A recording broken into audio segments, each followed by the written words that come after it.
Hey, what's up, everybody? Thank you for joining me for another episode of OneMicNite podcast, the podcast that brings you stories of artists and people on their personal journeys, hoping to guide, answer questions, inspire, and motivate you in the business. My name is MarcosLuis, and I'm very, very happy today. My guest today is an actor, a singer, a dancer. She does voiceover. You may know her best as being one of the leading ladies on Broadway. Please welcome Kimberly Marable to OneMicNite. Hi, Kimberly. Hi, how you doing, Marcos? I'm great. How do you like that? That was excellent. Also, because you said my name correctly. Most people are like Marable. I got You're like you. Marable, very strong. Thank you. I appreciate it. Listen, I have questions. The first question is, who is Kimberly Marable? She is a Brooklynite. She is an empath. She is a lover and a fighter. Okay. She's an artist. Yes. But above all, I think that she is a human being and a storyteller. And I believe to the depths of my spirit that is my purpose, is to make human connections and communicate in that way. I love telling that. Stories. I love that. Were you always an artist growing up? Did you start out, as a child being an artist, an actress, a singer in the kitchen, you know what I mean, with a hairbrush? I totally know what you mean. Yeah.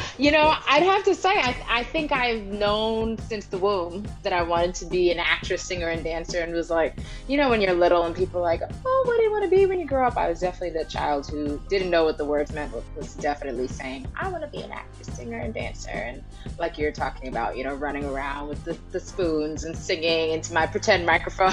Right.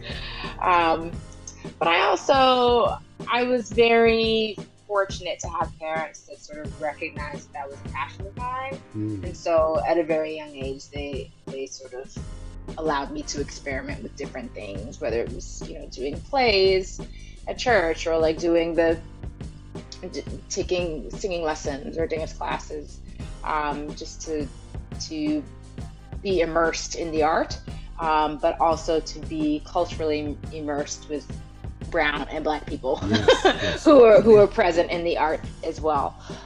So I'm really thankful for my parents really making a conscious effort to do that.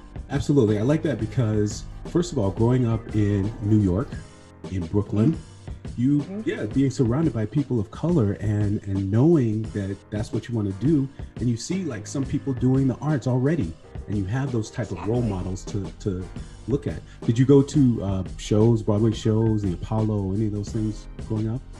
Was that part of your life? It was somewhat, yes. So I just want to go back for a second because I'm really glad you said that about really being taught by people who look like you, who are doing the thing that you aspire to do. There is no...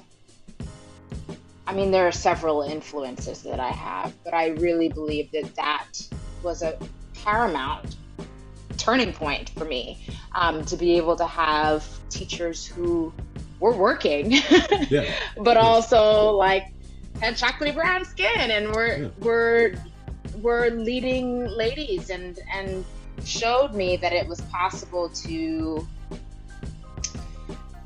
take up space in a space that wasn't necessarily made for us, like Broadway. Let's go. Let's go. But I'm pretty certain that if I didn't have that reinforcement when I was a child, it would have been a lot harder entering into the field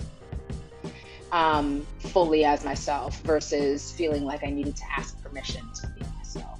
Right. Who were some of the inspirations that you looked at? Who were some of these actors and actresses and singers that you looked at that inspired you, that gave you that, I can do that, I want to be that, I want to, who are some of those people? Well, the one that I can name off top, she's actually still working in the business. So it's very interesting to be like at an audition, be like, hey, her name is Bahia Hiba. And she is just, if you look her up, she has been in the game for a million years, since she was 12, and now she's 14. But she was teaching me, and she was teaching me that you can be a full artist and a full human being. You could be sensual without being objectified. You could be beautiful. You could be a queen. You could be anything, right? And be paid a living wage to do so. I love this. This is kind of jumping what I was going to do, but I want to talk about this for a minute, because you do Broadway shows. Do you feel like being cast, say, as the leading lady, does that change the dynamics? Being a woman of color, does that change the dynamics of the show? Does it change the way people look at the show? Does it change the way, you do the show? I, as an audience member, you know what I'm saying? I, as an audience member, do I go to the show and say, okay, that's a black couple in love, a black and white couple in love, or am I looking at the talent? What am I looking at? I think you're looking at all of it, and I also think it depends on the show. So, when we're not in COVID times, the show that I'm in is Hadestown, and what I think is different about that show is that it is the talent that got us all there, but I truly believe that a conscious effort was made to make sure that everybody was up there. So, like Persephone, the goddess of the underworld and the goddess of spring, the queen, is a black woman, right? And she's married to Hades, the lord of the underworld, who's a white man. You have the young couple who's in love. And it's this woman is Asian and Latina, and she's another biracial couple. You have the fate. I'm not sure how well versed you are in Greek mythology. You don't really have to be. But the point that I'm making, that to see Hadestown is you were literally seeing everyone up there, from every race, every gender, every religion, creed. And the people up there are there to do the gig. Now, the show that I came from previous to that was The Lion King, and it is predominantly people of color. And there are certain roles that are played traditionally by white people, but that's just the choice that they made. And maybe this is not the best example, because there's a whole lot of makeup that goes into The Lion King. So you wouldn't necessarily know unless you looked in your playbill. Right. But I know that the show was always different when we had a black man playing Scar than it was when a white man was playing Scar. But I think it's just, it may be partially the fact that he was black, and that brotherhood between Mufasa and Scar was a little bit more, right. More whatever that thing is. And it may just be, their performance that made it sparkle differently than the white individuals who also were great, who played the role. So, and to your question specifically, though, I really think it depends on the show. Like if you came to see Wicked, or see, she's green, so that's not helpful. But if you saw like a traditional show, right, that centers white people, and you saw, oh, you know what? Frozen is a good example. So the standby for Anna, it was black. That absolutely changes the story. You then have two sisters with a very visible movie of what these characters, fictional characters, look like.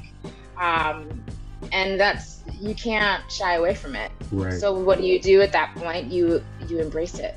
You embrace the fact that there is a person of color who is fully embodying the role, and you experience those 2.5 hours as, through their life and through their experience. And I think it only adds to it, to be honest. You took the words right out of my mouth. I think, but that's that's the beauty one of the it, great, right? Exactly. So I'm gonna backtrack because were you with the original cast of The Lion King? Oh no. Okay. No. That show's been around for 23 years. Right. Okay. Well, but there is an original cast member who's still there. Okay. So people do stay there for a very long time. I was there for 5 years, which is a long time for me. Actually, for most Broadway that is people, a long time. That's a very long time. But I would say the average amount of time that people stay with that show is probably a good 10 years. Which is great for doing life things like buying a house. Yeah. Right, but you want to move on, do something. Yeah, I had other stories to tell, and The Lion King is such an iconic. It's an iconic piece of theater. It's an iconic film. It's going to live on whether I'm there or not. Absolutely, and I say that because I moved to New York in '96. I'm a man of a certain age. The first show that I saw on Broadway was The Lion King. I had a friend who was playing Simba at the time. So I got tickets to the Adult Simba? No, little. Baby Simba. Baby Simba. Okay. So I got tickets to The Lion King, and I thought, what an incredible show. There's so many elements here that represent who we are. You get pieces of Africa, the South African music, the color differences of the cast members, like so many different things that were inspiring to me because I'm an actor as well. But to just to see that story being told, and I thought it was great.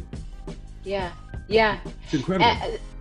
Also, the use of language, which that was the most. I mean, all of it, all the things you spoke about are fantastic. But as a cast member, the language was most impactful for me. There's 7 different languages that are spoken and sung in that song. That is such a rarity. You'd be lucky if there's 2 languages, and usually it's maybe Spanish or something. Right. But to be speaking Zulu or Xhosa or like all of these things that we don't get in our everyday existence in this country, that's cool. Did you ever think back to Hadestown? Did you ever think you'd be playing a Greek character? I know, probably going through school, you study Greek mythology, you study, all the classics. Did you ever think you'd be playing on Broadway? One of my dream roles has always been Medea. Yes, I knew you were going to say that. Yeah. Yeah. But love that. I'm just now sort of an age where that would be appropriate. I guess. So who knows? It's possible. Yeah. But other than that, no, that hadn't really occurred to me that was a possibility. So I'm really grateful for the experience that I've had so far with Hadestown, for really reminding me that I can do anything. It doesn't matter. I don't have to be Greek or appear Greek. You're right. And because at the end of the day, what is mythology but stories? There's myths from all over the world. Absolutely. And the same myths appear everywhere. Right. This is about humanity. Right. You are on Broadway. Do you consider yourself a role model? Or have you ever thought about it? Yeah. I try to be, but I think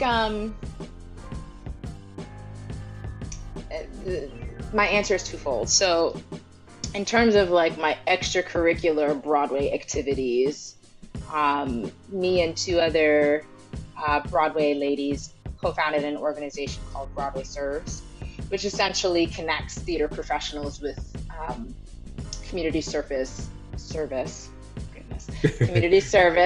opportunities. We work with adults and children, but I coordinate our Kids Serve program.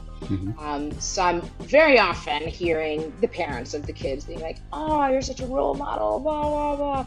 But and that's a wonderful thing. It's actually really inspiring to me to see how generous and genuine the kids are. And especially, when they're 10 or 12 working on a show, whether it's Broadway or a TV show, and they're in this adult environment, it's cool to be a part of them being a kid and being a human being. Right. Yeah.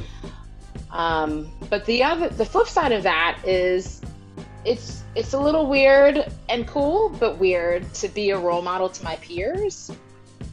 Like people that I grew up with who were like, oh, I see what you're doing. It's really cool. You know, yeah. I love that you followed your dreams and, you know, you're killing it, as they say, I guess. Yeah. I don't know. So that's a little... No, that's a real honest feeling. That's what I wanted to know. Do you ever feel pressure? Do you ever feel it is weird? You know, it's weird to say. It's weird for somebody to even ask you that and to think about. But that's what I wanted to know. Yeah, I don't feel pressure yet. I'm not a celebrity, so that's good, I guess, in terms of pressure. But yeah, I haven't really thought about that in terms of pressure, the pressure of being a good role model. I think the pressure is more of, is this the right thing to do? Like, am I being a good human being? And am I living in my principle? Where does that come from? Where does that ideal come from? Good home training? I don't know. I think so. Yeah, I think, you know, my parents, I love my parents. They're still in Brooklyn. I still see them. They're good people. But yeah, I think that they just instilled in me that, you know, it is important to work hard. It is important to help others. It is important to be kind. And that's no matter what you do for a living, you know? Yes. That's a universal way of life that I think we all can aspire to. And ultimately, if I'm successful in any and hopefully all three of those things, I'm doing all right. Right. And I like that. And that's what I was getting at with the role model, because not everyone has that, you know, notion to be of service, to give, you know, to be a global person, to be human. You know, a lot of people are out for self, and that's what a role model does. And that's why I'm asking you, do you consider yourself one? Because I think you are. Yeah. Thanks. How have you been doing during this pandemic? Has this spawned anything for you? Opened some creative doors, or? Well, it's interesting that you mentioned voiceover in the introduction, because I was doing it before, but it's like a whole different level since quarantine. I'm one of those people who's like, okay, what's the hustle now? What's next? Change with the times. You got to keep going. Yeah. Exactly. And you know, for most of us who perform for a living, all of our side gigs are related to performing. I mean, I don't wait tables. I just don't have the patience for it. I think it takes a very special person to deal with all kinds of people like that on the regular. Absolutely. Yeah. So I leave that to other people who are, you know, have that temperament. But you know, it's hard to really have a solid schedule of teaching, of doing workshops and master classes and stuff that depends on tourism during a global pandemic. Right. And so pretty much a couple weeks after everything shut down, we made a DIY voiceover booth with like PVC pipes, soundproofing blankets, a good mic, all of the stuff, and have just been working like a whole new world. Never even knew. Love that. Doing promo work for TV, for like TV networks, and animation for different shows and commercials. Like, I had no idea how much work there is in voiceover, but it really just was because I didn't have time. I was doing other things. So in a sense, I'm thankful for the shutdown and quarantining and the pandemic and everything, for just opening that avenue of, you know, possibilities. But also, I'd like to be on a stage sometime soon. That's my next question. Do you miss being on stage? You miss live theater? I do. I do. I mean, I definitely am getting my acting fix when I do these voiceovers and the voiceover auditions and stuff. But there's something about being able to use your whole body, use your entire instrument, your voice, your feet, your fingers, everything. And I do miss that. The camaraderie, the community. I mean, I'm just a small part, and we have a small show. There's only 13 people on stage as far as a musical goes, you know, but there's at least 100 people who make it happen every night. Yeah. And I miss that. Mm-hmm. Mm-hmm. Yeah. Wow. What do you see for the future of Broadway? I know, you know, they announced that hopefully by September, everybody will be vaccinated and Broadway will be back. You're looking. Yeah. I am hopeful that that's the case. There's a lot that needs to happen between now and then. I mean, vaccination for the past year, really, vaccination has been sort of the goalpost of like, oh, well, if everybody gets vaccinated, then we can come back in the fall. That's fine. But, you know, only days ago did we learn that the vaccine, depending on which one, is effective in terms of like limiting virus transmission.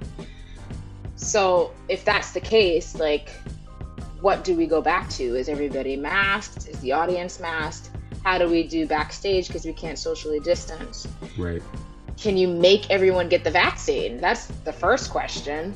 Are you going to redo the ventilation system because it was a problem before COVID? Right. With mold and all sorts of crazy things. Right. Are you going to do a deep clean? How long are we going to have to rehearse? It's been over a year. By then it'll have been closer to 2 years than not. So there's a lot that needs to happen. Can the show sustain this long of a period without, you know, making some sort of financial gain? Yeah, some shows may not make it. Some shows may not make it. I think the shows that definitely were not going to make it have already said we're not coming back. But I do think the mayor's announcement the other day about, you know, the site-specific vaccination spots for theater workers, and, you know, the governor expanding eligibility to 30 and under, and then all adults by next week. Mm-hmm. I think that may be the right kick in the pants to get people sort of collaborating a bit more, and really making a plan to ensure that everybody's safe and can go back to work. And I think those plans, like knowing that those plans exist, will get people to give their money to put up the show. Yeah, I think so too.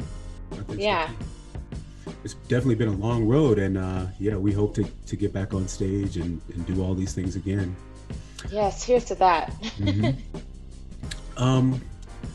What do you feel about, we talked a little bit about this before, in terms of, do you think that Broadway is doing more colorblind casting? Are we making some headway, doing some, you know, appearing in things that we probably wouldn't have appeared in before based on some things that have happened in the last year? Yeah, I think that's a complicated question. So, and I think it has a lot to do with who's calling the shots. You have a director like Rachel Chavkin with both of her shows on Broadway, very multicultural cast, and that was very much on purpose. And, you know, she was fortunate to have producers that believed in that vision of truly representing everybody, but also having the best people for the job be in the show. Right. Yeah. And giving everybody access to do that. But then you have other gatekeepers, if you will, who prefer to go with what they know. And what they know is white people. Yeah. If we're being real about it. Mm-hmm. What they know is that what they know is their traditional audience, which is middle America white women who are, you know, middle-aged. And that's what they are hoping to appeal to in order to get people to buy tickets. I think I think this pause, this Broadway pause, and the civil unrest and sort of racial reckoning, hopefully racial reckoning of last summer, is getting people to think. And I think that if people have sort of thought about their role in all of this, then hopefully we will see more change, and more, I'll say, color conscious casting, like knowing full well that this is a person of color. Right. Now, how does that affect this story? Can we still tell this story in this way? Yes? Great.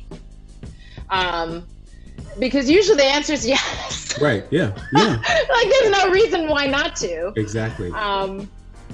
And so, yeah, I think, long story short, I think it remains to be seen, but there's definitely possibility for change to come. Right.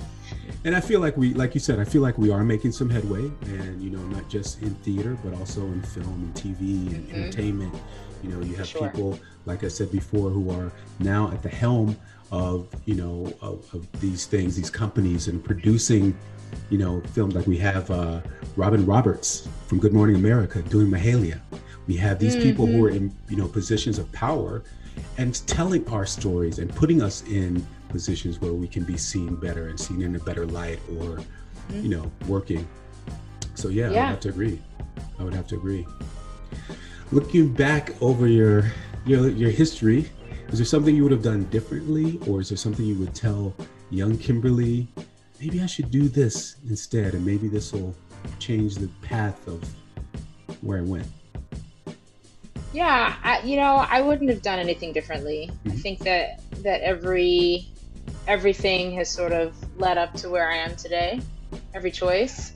But I do think I would have told young Kimberly, you're enough. You don't have to be who they want you to be, whatever that means, because you never really know. Right. Yeah. Better to just be yourself and be okay with that. Be the best version of yourself, whatever that is today. And celebrate that, you know, celebrate the uniqueness of you, that magic sauce. yeah, for sure. Do you think that's kind of a double, because, you know, we're in a business where you're an actor and part of it is rejection, and you can't take it personally, but at the same time, if you're dealing with struggles of maybe I'm different than them, and maybe, you know, is that?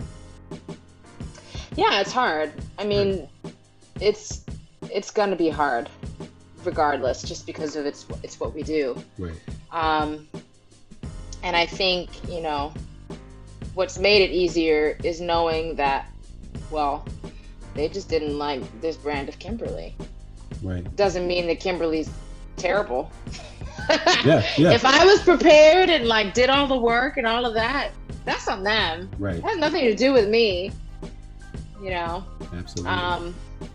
And I just feel like that frame of mind has made it easier, because you're right. You're absolutely right. There are so many no's, but I also believe that the things that are meant for me, they always find me.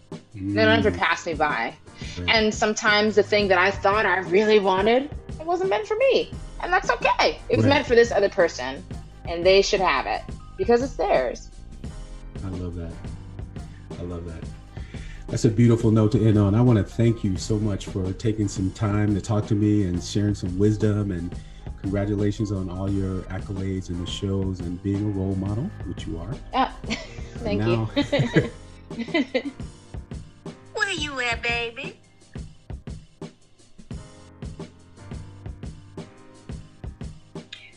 Baby, where you at? That's my mother. She wants to know where we can find you on social media. Hey, Mommy.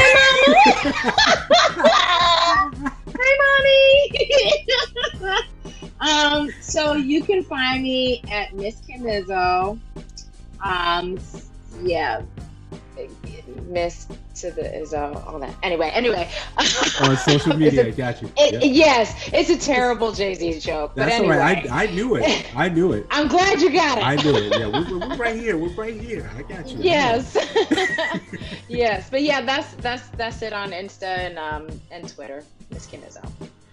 Well, thank you once again for coming on One Mic Night podcast. Everybody, please make sure you follow Miss Kim Izzo. You can find out all her social media handles. Go to her website.